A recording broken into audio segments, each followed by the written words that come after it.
Iran's Foreign Ministry has released a statement announcing the termination of a UN Security Council arms embargo against Tehran. The statement says from now on, Iran may procure any necessary arms and military equipment from any source.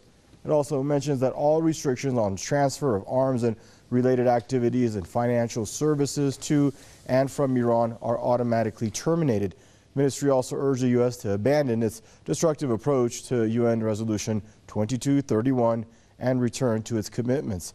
In a tweet, Iran's Foreign Minister Mohammad Javad Zarif called the end of the arms embargo a momentous day for the international community, which has protected Security Council Resolution 2231 and the Iran nuclear deal. Zarif stressed that normalization of Iran's defense cooperation with the world is a victory for multilateralism, regional peace, and security.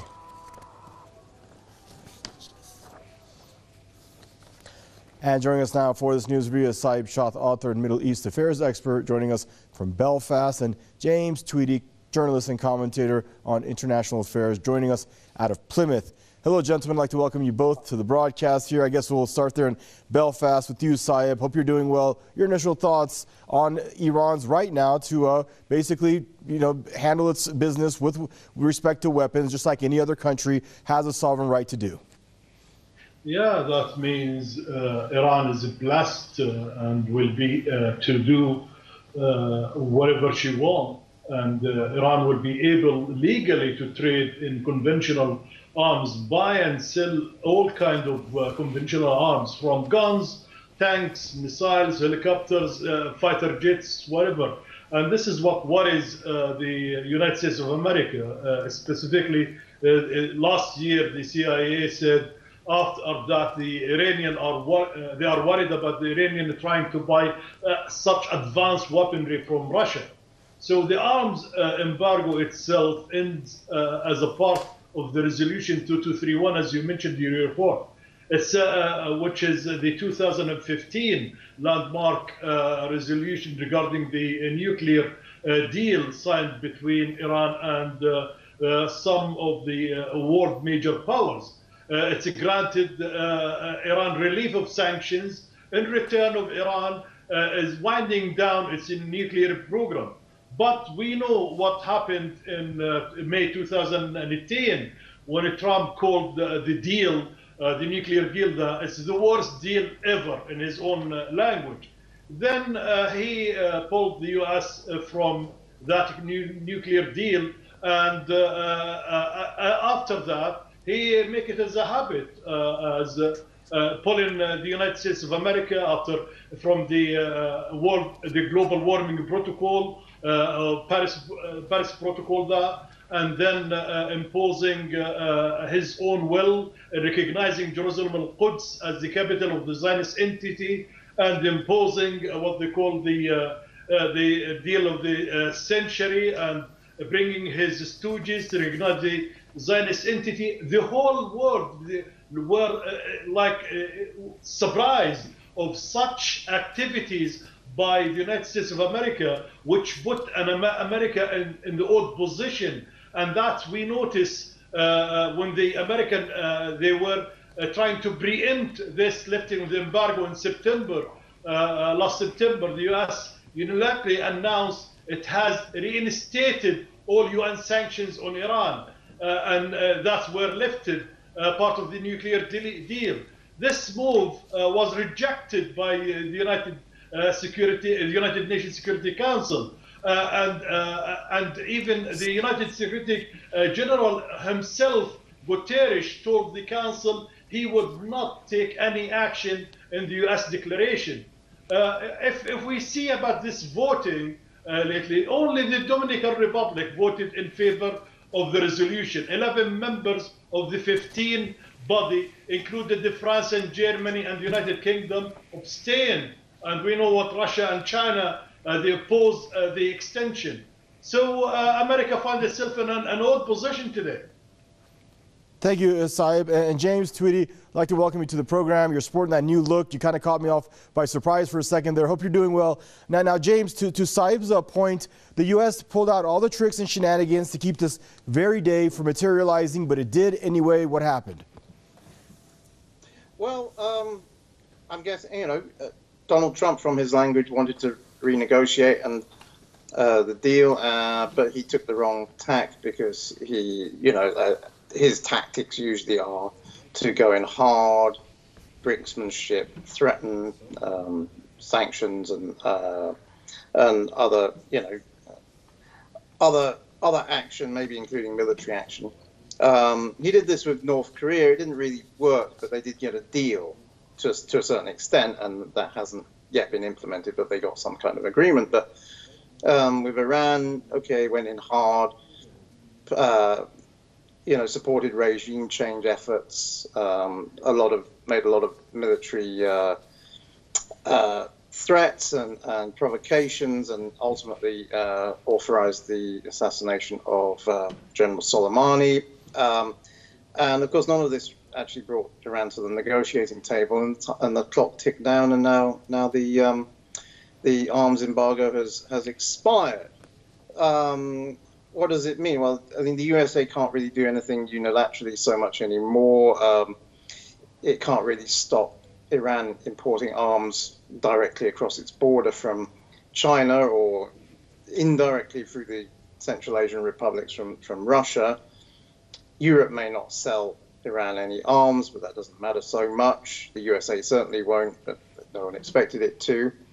And what else? Well, I mean, in the meantime, Iran developed its own arms industry further. I mean, they claimed that they shot down that US drone with an indigenous-made surface-to-air missile, didn't they? About a year ago, a year or two ago. So, yes, I mean, it's it is a failure for Trump's policy there, and he should have probably played it a lot softer and offered a few more incentives for Iran to renegotiate the deal in some way, so that he could claim a victory and say that he'd done something about it. Thank you, James. And Saeb, how do you see things playing out now from this point forward? Because we know the U.S. Has already tried back channels to threaten any country that will actually pick up the phone and try to call Iran's weapons industry from engaging in. They're exhausting all efforts to keep anyone from dealing with Tehran when it comes to weapons, exports or imports, or even technology. So how do you see things playing out from this point forward?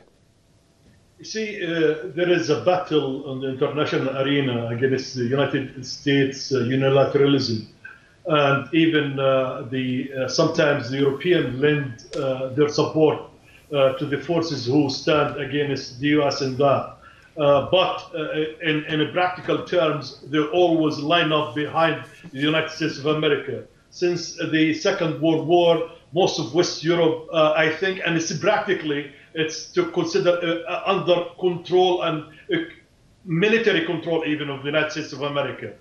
So the European, they have to protect themselves as well, because they are a satellite states for the United States of America. So in a joint statement in last July, the foreign ministers of France and Germany and the UK stated that while they remain committed to the fully implementing Resolution 2231 of the nuclear deal, they believe lifting the arms embargo would have major implication for regional security and stability, as they said. They believe as well that the EU embargo on conventional arms export and missiles technology will remain in force until 2023. This statement was to preempt the lifting and to appease the United States of America. While on the other hand, you see Russia and China would face no legal obstacles in selling conventional arms to Iran, should they choose to do so, and they already are in the process of supplying Iran with even advanced technologies, because Iran, China, and Russia, they are in the one camp who faces this reckless United States of America's policy internationally. And how about you, James? How do you see things playing out? Do you see, I mean, the arms embargo has now expired, so Iran has a full legal right to engage and delve into the international arms arena if it wishes and chooses to. Do you see the U.S. respecting that legal right? No, but then on the other hand, like I said just earlier that they may not have any way to prevent Iran importing arms from China and Russia. So, but they will certainly try in some respect. They may try and sanction companies or individuals in Russia or China, as they have done. There's a limit to how far that will work. I mean, it's worked with some companies. That kind of threat has worked with persuading banks in European countries not to handle accounts for Cuban or Venezuelan or entities, things like that. But I don't think it would work with Russia and China. So no, I don't think so. And I think Iran, has historically imported arms from those countries, Russia and China, and will continue to do so since I'm talking about since the Islamic Revolution, and they will, and those arms are effective and very cost effective. They're much cheaper than Western-made weaponry, so I can't see them shopping outside of Russia and China. And very strange claims by the USA that Iran is importing rifles, Kalashnikov rifles made under license in Venezuela, when they could, in fact, they produce their own Kalashnikov rifles in Iran anyway. Is just a sort of, it's just noise. It's just a distraction. So yeah, it's not going to. I don't think the USA can stop them. All right. Gentlemen, time has gotten the better of us. I want to thank you both. Always a pleasure to have you both on the program. Actually, Saeb Shaath from Belfast and James Tweedie there joining us out of Plymouth. And viewers, that is a wrap for this segment of your Press TV's News Review. Thank you for tuning in, and goodbye for now.